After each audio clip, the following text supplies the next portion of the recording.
Hola a todos, ¿cómo están?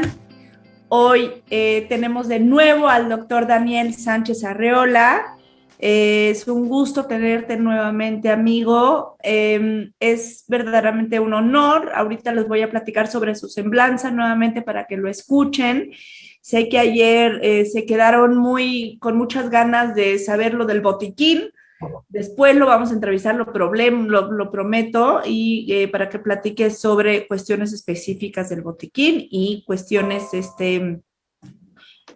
más profundas sobre este tema.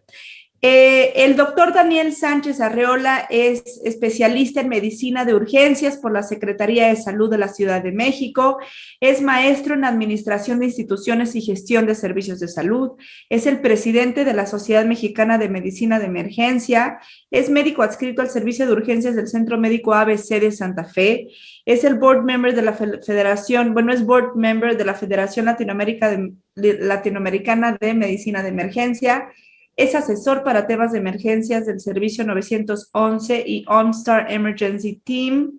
Es coordinador del Grupo de Educación e Investigación de Stroke en Urgencias. Stroke es infarto.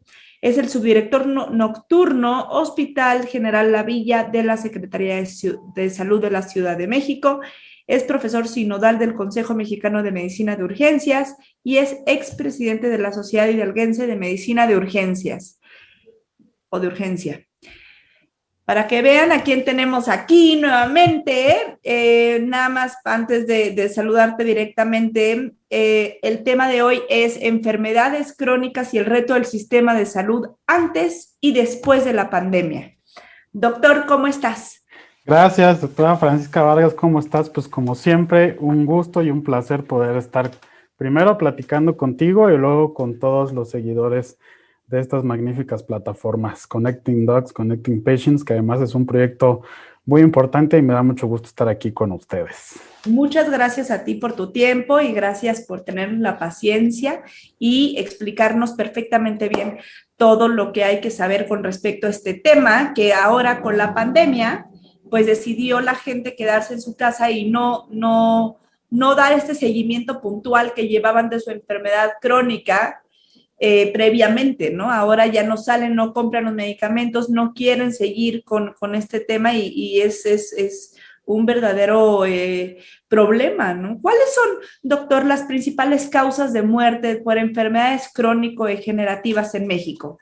Pues esa pregunta que haces es muy importante porque estas causas de muerte hoy en día, pues la mayoría son enfermedades crónicas, degenerativas, ¿no?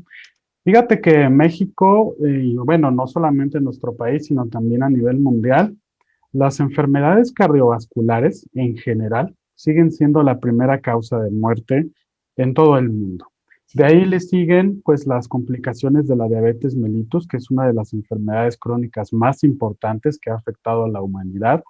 Y luego, bueno, de ahí nos vamos a otras como los accidentes cerebrovasculares, ¿no? El infarto cerebral, el cáncer y el trauma, por ejemplo, en algunas otras causas. Pero pues platicarte algo muy importante. Fíjate que estamos hablando desde antes del COVID-19, es decir, desde algunos años ya prácticamente antes, que en nuestro país fallecen o fallecían o todavía lo hacen 400,000 personas anualmente por complicaciones derivadas de estas enfermedades crónicas, ¿no? Por ejemplo, si hiciéramos una proyección de las personas que sufren un infarto cerebral, por ejemplo, cada 4 minutos una persona sufre un infarto cerebral y desafortunadamente pues una gran cantidad de pacientes fallecen. Y bueno, pues nosotros estamos inmersos en la medicina de urgencias y vemos o veíamos también estos pacientes durante mucho tiempo en las salas de urgencias. ¿Y qué fue lo que pasó ahora? Bueno, pues viene el COVID-19 y desafortunadamente, pues estas personas, estos pacientes que tienen enfermedades crónicas, pues disminuye su atención y se retrasan significativamente los tiempos de atención. Nosotros los que nos dedicamos a las urgencias le hemos llamado la segunda pandemia. Y le llamamos la segunda pandemia porque Ajá. sabemos que el COVID-19 llegó para quedarse, mi estimada Fran, y bueno, a lo mejor en algunos meses, en un año va a disminuir la incidencia de casos y lo vamos a tener ahí definitivamente. Pero las enfermedades crónicas nunca se van a ir en los próximos años, ¿no? Y mira, te doy un dato muy importante. Ahorita, pues hay proyecciones que estiman que para el año 2050 vamos a tener una gran cantidad de personas que ya van a estar por arriba de los 55, 60 años, porque México es una población joven todavía, pero vamos a tener algo que se le llama transición demográfica en los siguientes 50 años.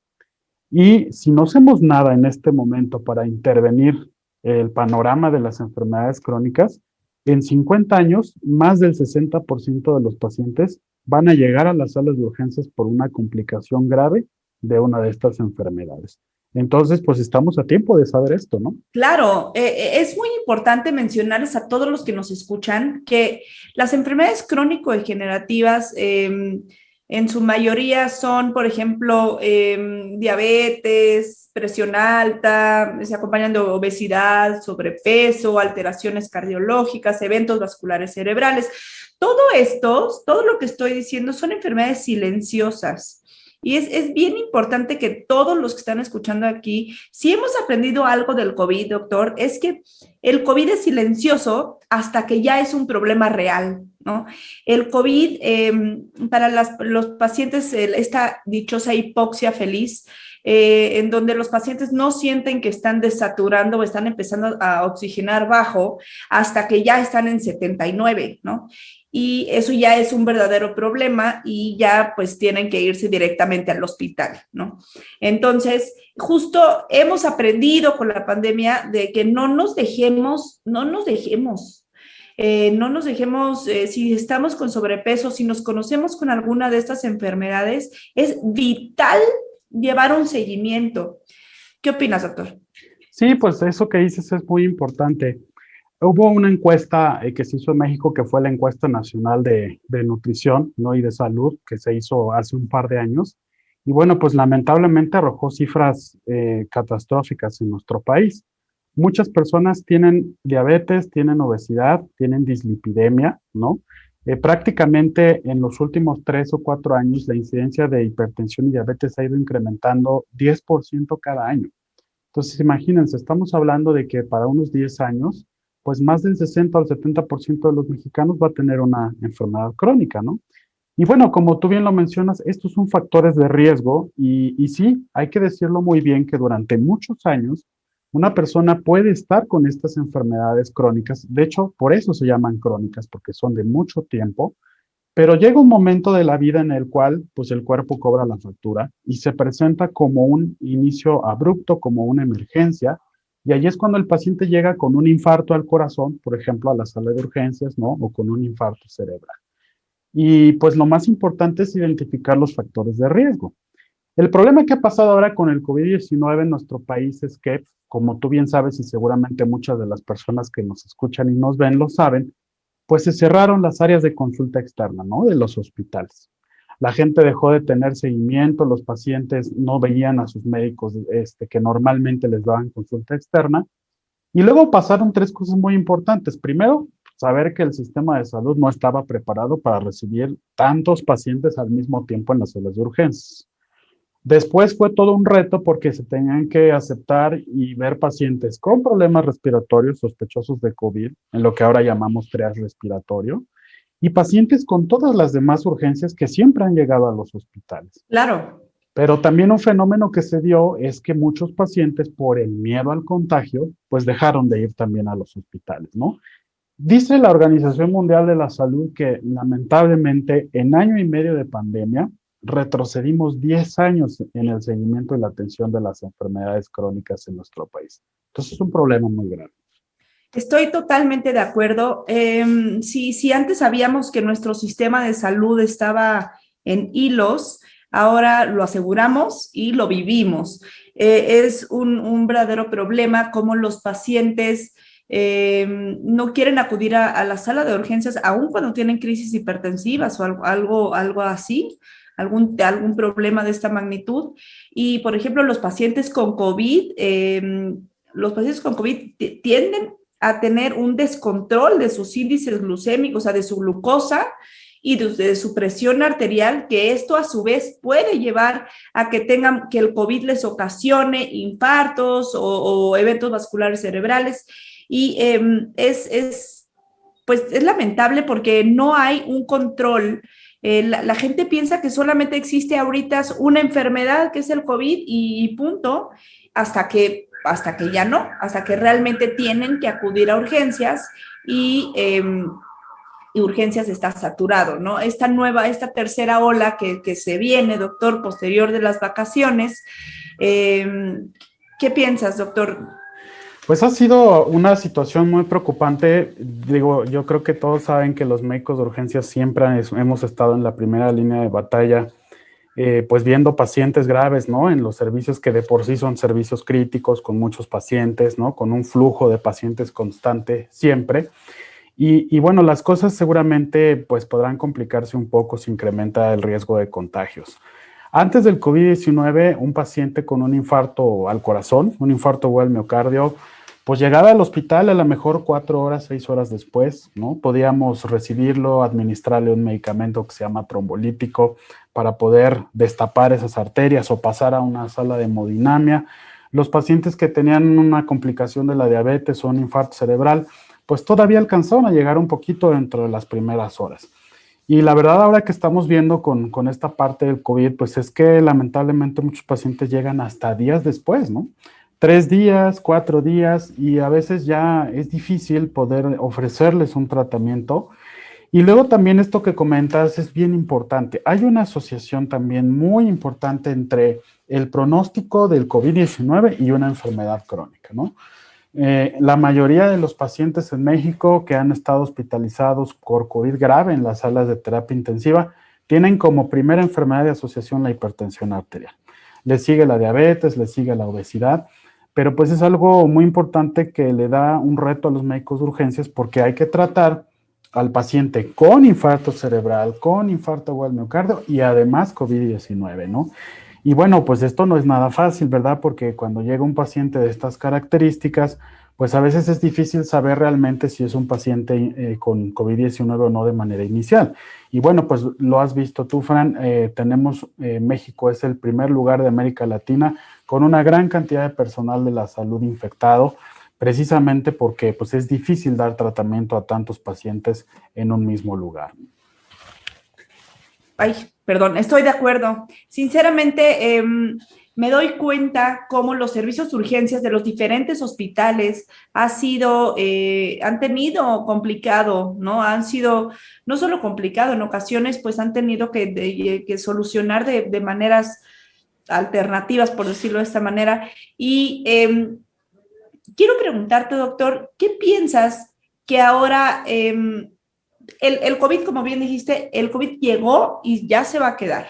Y ahora vamos a tener que aprender y vamos primero a ver cuánto dura la vacuna, ¿no? Que están diciendo entre 6, 7 meses, lo menos.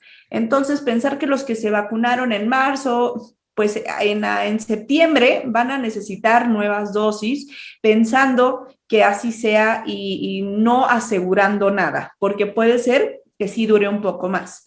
Entonces, el COVID llegó y los servicios de urgencias, ¿cuál crees que sea el futuro de esto? O sea, me refiero, ¿qué van a hacer? ¿Cuál va a ser su siguiente logística, doctor? Yo creo que eso es una pregunta muy importante porque siempre tenemos que proyectar qué va a pasar, como bien lo mencionas. Esto ha sido primero un reto porque nunca habíamos vivido en nuestro país una reconversión hospitalaria sin precedentes como la que estuvimos viviendo en los últimos meses, ¿no? Por el COVID-19. Hospitales que ni siquiera físicamente tenían el espacio para poder dividir un triage respiratorio y un área normal. Y bueno, yo creo que esto tiene que ser un punto de corte para poder de aquí al futuro, primero pues pensar en un sistema de salud que esté más integrado, ¿no? Hospitales que tengan una infraestructura para atender pacientes y están preparados para eventos pandémicos como el que seguimos viviendo todavía, que las salas de urgencias tengan una infraestructura más importante para poder atender a pacientes de estas características. Y también algo bien importante, pues, es el personal de salud, ¿no? Sabemos que en las áreas siempre de choque son las áreas críticas, el personal de urgencias no nada más son los médicos, sino también las enfermeras, todo el personal de salud que interviene en un paciente grave Y son las áreas que para el futuro tenemos que blindar como sistema de salud. Teníamos algunos hospitales no terminados, teníamos otros hospitales donde no había sistemas de triage, ¿no? De clasificación de pacientes. Y yo creo que esto nos va a servir de experiencia para el futuro. Error sería, y eso lo digo con toda franqueza, pensar que el COVID no lo vamos a desaparecer de repente y que toda esta reconversión empezáramos otra vez a regresar a una normalidad. La verdad es que esta normalidad ya no va a ser tan normal como estábamos pensando, ¿no? Pero tenemos que estar preparados física y operacionalmente en nuestro sistema de salud para estas enfermedades y las que van a llegar en un futuro, ¿no? Claro, claro, totalmente. Tenemos que estar preparados. Tenemos que no nos vuelva a agarrar desprevenidos, doctor. Sinceramente, veo que la manera en cómo estuvimos y cómo llevamos como médicos, no como gobierno, sino como médicos en los hospitales públicos, fue una catástrofe. Al principio realmente estaba haciendo, nos sobrepasó este tema y lo que hay que hacer, como bien mencionas, y en contacto contigo y con todos los empresarios o todos los que son dueños de clínicas, hospitales, etcétera, hay que empezar a ver un manejo alterno a esto y ver y poder separar perfectamente bien, porque o si es necesario generar un cambio en la Ley General de Salud para que se hagan lugares específicos para el COVID, literalmente, y para poder continuar con con la labor diaria, porque las enfermedades crónico-degenerativas siguen y seguirán siendo, como dices, primer lugar en mortalidad, y más que México, somos el primer lugar en obesidad infantil me parece que ya somos el segundo, bueno, somos el segundo lugar en obesidad en adultos, que lleva a su vez a enfermedades crónico-degenerativas, las cuales pues llevan a infartos, etcétera, a una mayor mortandad. Sí, es cierto. Y sabes qué, que también yo quisiera comentar hacia la población que podemos buscar ciertas alternativas todavía en este momento, ¿no? Los centros de salud, las unidades de medicina familiar, a final de cuentas, el primer nivel de atención, pues sigue abierto, ¿no? De alguna manera. Así que, pues es importante que, como no sabemos cuánto tiempo va a seguir durando la pandemia con esta intensidad con la que estamos viviendo actualmente y se vuelvan a abrir las áreas de consulta, pues es muy importante que la población vaya a los primeros niveles de atención, ¿no? Que reciba este diagnóstico temprano, que eso es algo bien importante, y que no abandone el tratamiento durante este tiempo para que se pueda dar un seguimiento. A veces, desafortunadamente, pasa un periodo de tiempo en el cual una persona ya tiene factores de riesgo y desarrolla la enfermedad y no sabe que es diabético, no sabe que es hipertenso porque no hay una revisión de rutina. Y de repente nos damos cuenta porque llegamos al hospital con una crisis hipertensiva o con glucosas muy elevadas, ¿no? O nos tomamos por ahí unos laboratorios ahí sin pensar o sin ninguna causa y salimos con colesterol y triglicéridos altos. Y entonces ya pasó mucho tiempo en el que pudimos hacer algo. Y el reto es que, bueno, pues podamos trabajar industria, iniciativa privada, la parte pública también, para poder seguir dando tratamiento a estos pacientes y además, bueno, pues seguramente ustedes lo sabrán muy bien, ya estamos en la fase de la atención, ya no pudimos hacer mucha prevención primaria para estas enfermedades, tenemos que abocarnos a la infraestructura para atender a estos pacientes y luego empezar también otra vez a retomar la atención primaria a la salud, ¿no? Para hacer que los pacientes ya no lleguen a los hospitales complicados. Esto que dices es vital, ¿no? Es vital y es una manera en cómo se debe de organizar multidisciplinariamente las enfermedades crónicas, la atención oportuna de las enfermedades crónico-degenerativas. Y si ya no es oportuna, pues ver por ejemplo, los centros de hemodiálisis, etcétera, ¿no? O sea, ver, realmente hacer una estrategia. El sector público, el sector privado, las asociaciones, las sociedades, etcétera, para poder generar una real estrategia contra este problema de salud pública que nos aqueja tanto en este país y que no nos olvidemos que sigue siendo la principal causa.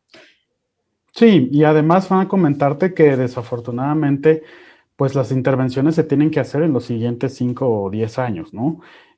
Cuando tengamos pues prácticamente una población de más de 60, 65, vamos a empezar a dejar un poquito atrás los accidentes, el trauma y todo eso que llega actualmente a nuestros hospitales.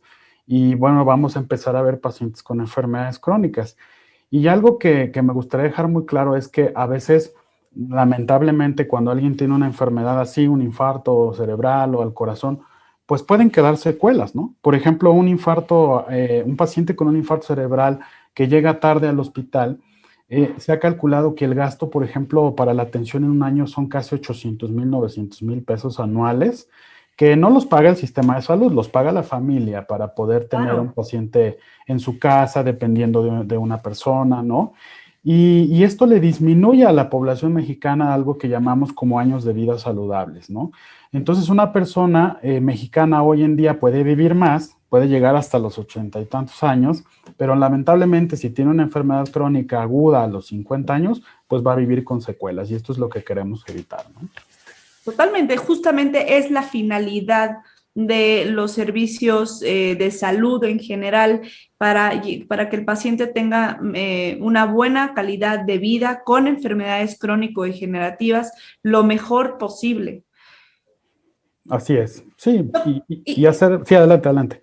no, nada más que quería hacer la pregunta de los servicios de urgencias, doctor, actualmente, y con ¿por qué no les platicamos un poco lo que es el triage médico para que entiendan la diferencia de una de otra? Y ya te hago la pregunta. Sí, bueno, platicarles un poquito porque mencionamos por ahí que hablamos de los triages respiratorios. Triage es una palabra que viene de origen francesa, ¿no? Que significa clasificar y que lo hemos retomado ahora hacia la parte de la medicina desde hace muchos años ya.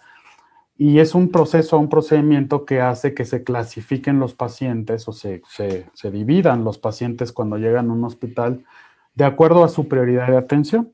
A lo mejor muchos de ustedes que han ido a un hospital han visto en las salas de urgencias unos anuncios con unos colorcitos por ahí, ¿no? Rojo, verde, amarillo, con tiempos de atención establecidos. Entonces esto hace que los pacientes que tienen urgencias reales, que comprometen su vida o la función, pasen primero y que los demás pacientes que tienen urgencias, que no quiere decir que no sea urgente, ¿verdad? Pero que a lo mejor puede esperar un poco más a diferencia de otro, pueda ser atendido algunos minutos después.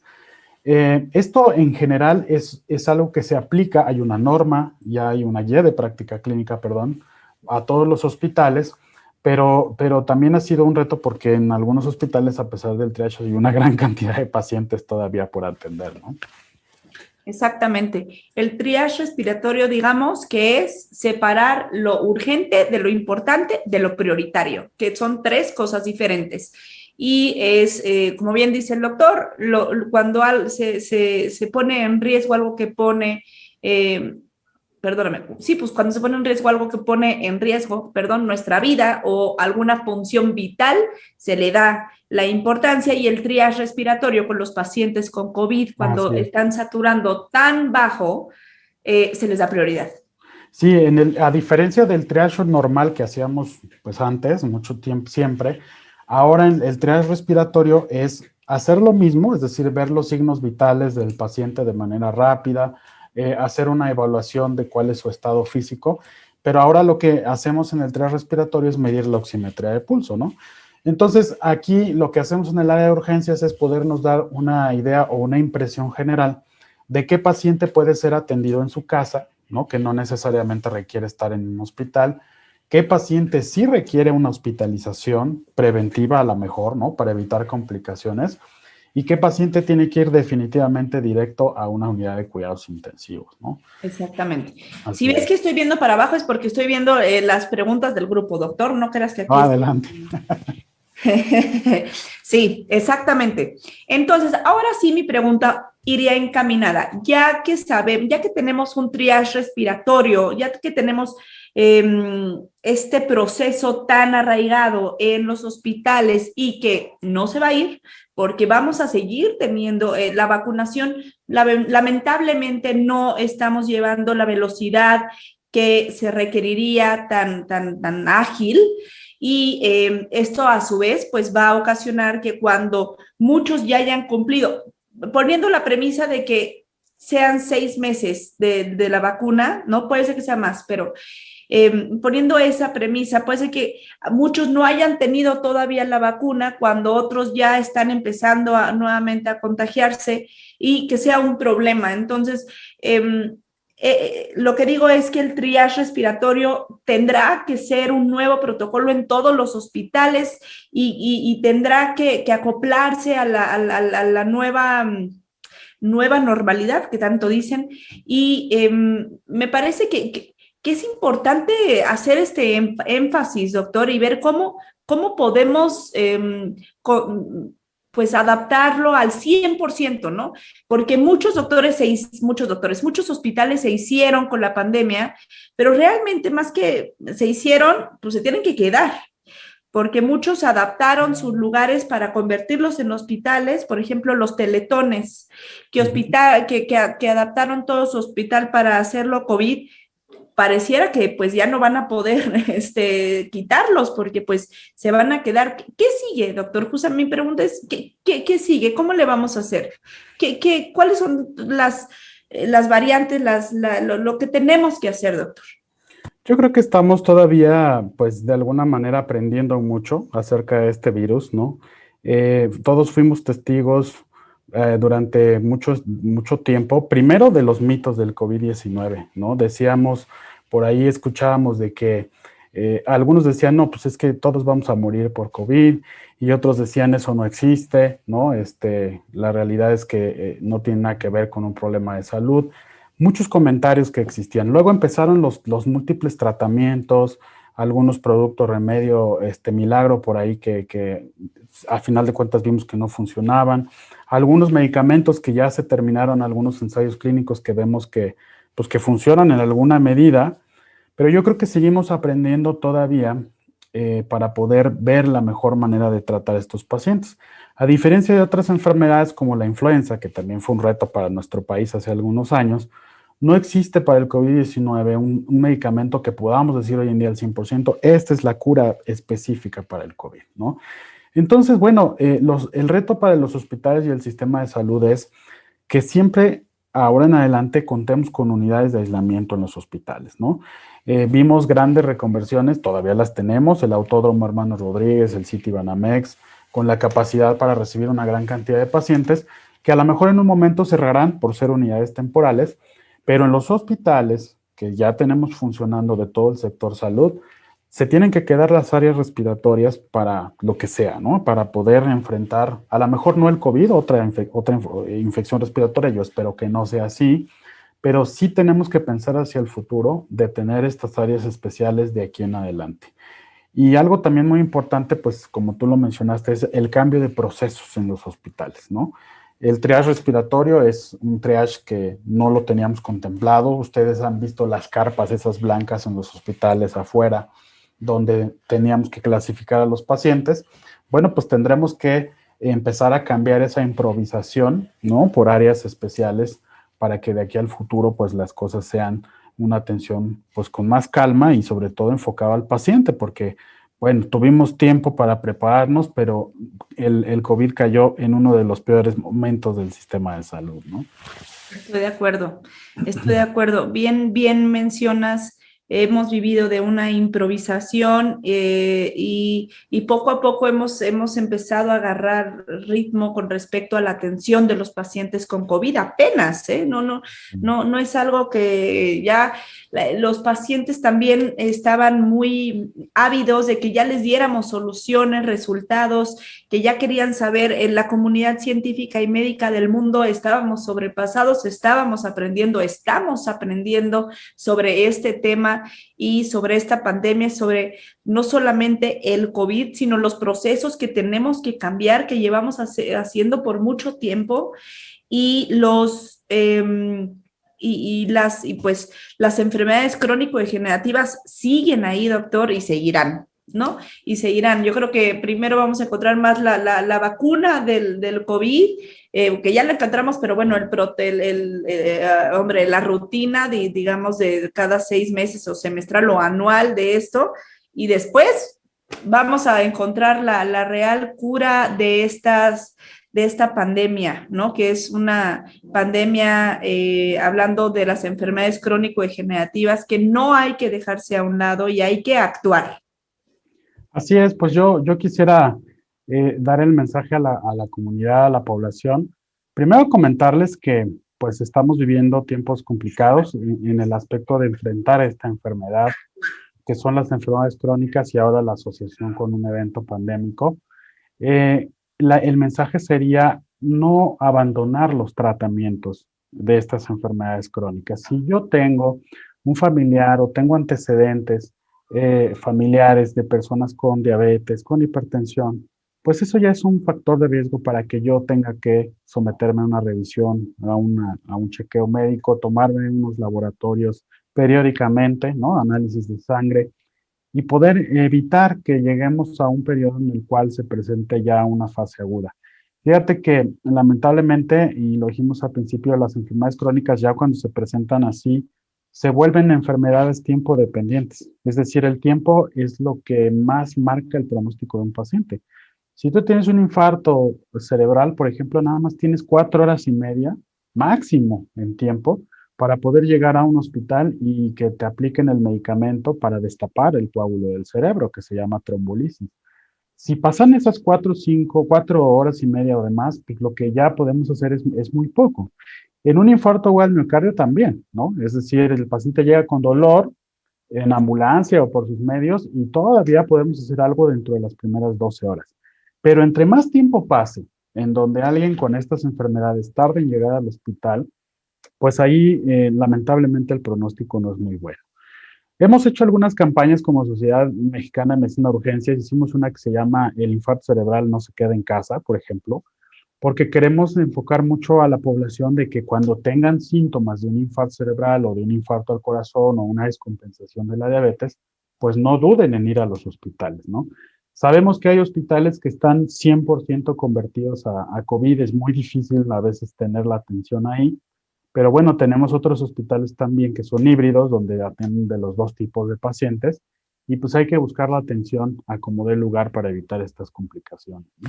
Totalmente. Y me parece importantísimo lo que mencionas, doctor, pero los pacientes, lo digo en todos los videos y ni modo, se van a cansar.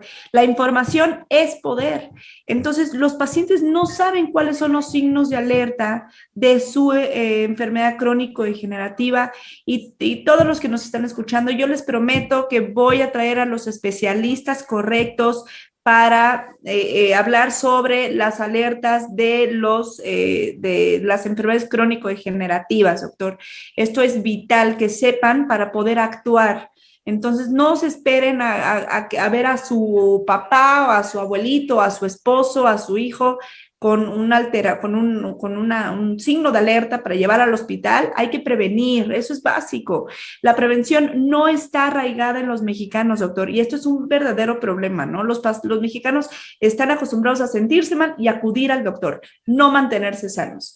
Y Sí, esto es algo que hay que cambiar, es una manera de pensar que tenemos que quitar.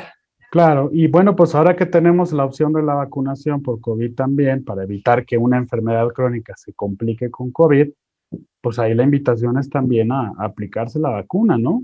Desafortunadamente México pues tiene todavía un menor del 5% de total de personas vacunadas, a diferencia de la población de otros países. Solamente países como Israel, por ejemplo, han podido usar la vacunación como un instrumento para la disminución del número de contagios. México no es el caso. Pero bueno, esto no quiere decir que, pues evidentemente no nos vacunemos, ¿no? La idea es vacunarnos, la idea es, si tengo una enfermedad o estoy en un factor de riesgo, pues el tener la vacuna en algún momento determinado no me va a hacer que no me dé COVID, eso es una realidad, o sea, lo que hace la vacuna no impide la enfermedad, pero la atenúa. Pero sí puede ser que si en algún momento yo desarrolle esta sobreinfección por COVID y si soy diabético, hipertenso, además, pues no esté tan complicado y a lo mejor no tenga que llegar al hospital, ¿no? Exactamente, exactamente, doctor. Sé que tienes el tiempo contado, nada más de leerte algunos comentarios, no, Claro, dice, adelante. muchas gracias por la entrevista, es muy bueno saber lo del triage. Aprendieron sobre la marcha por ser algo tan nuevo. Gracias por su trabajo. Preguntan cuáles serían los síntomas de un infarto cerebral. Esta pregunta es muy importante y les voy a dar un acrónimo que nosotros como Sociedad de Urgencias hemos ocupado mucho y hay que aprenderse la palabra camaleón. Y les voy a decir por qué camaleón. Cuando ustedes recuerden que la palabra camaleón se van a acordar de un infarto cerebral. K significa, o sea, CA significa cara colgada. Ma significa mano pesada, es decir, hay disminución de la fuerza en la mano. Le es alteración en el lenguaje, no podemos hablar de manera normal. Y on significa un llamado a la acción, prender el teléfono y llamar al 911 para que podamos pedir una ambulancia lo más pronto posible. Cara colgada, mano pesada, lengua trabada, camaleón. Ese es el acrónimo que nosotros como Sociedad de Urgencias le damos a conocer a la población para que se acuerden de los síntomas.